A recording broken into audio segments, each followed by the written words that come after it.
Greetings to my podcast peeps. It's amazing to have you along for our daily dose today. Our verse is found in Proverbs chapter 11, verse 1, and it reads like this. The Lord detests the use of dishonest scales, but he delights in accurate weights. I was watching a high school basketball game a few years back. In fact, it was an alumni game where those who had recently graduated were playing against the school's current varsity team.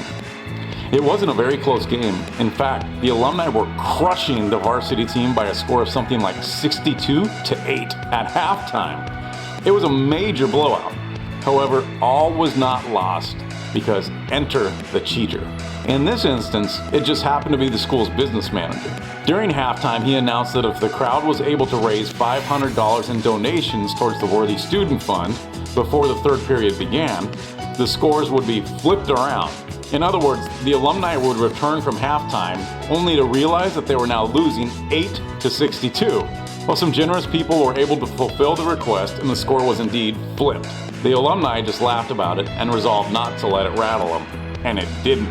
They still ended up winning the game by a score of about 88-72. This instance of cheating was all about fun. However, how often do we cheat in everyday life? Since I've actually worked on the campuses of high schools, I can assure you it happens a lot. Didn't finish your algebra assignment? Find someone that did and copy down their homework. Didn't get around to writing that term paper? That's okay. Just search the internet and borrow someone else's masterpiece. Didn't get enough steps on the old Fitbit this week for your fitness class? No worries. Just swirl it around as you sit and listen to music and watch the steps pile up. It seems that cheating is everywhere. There's another word for cheating. It's called lying.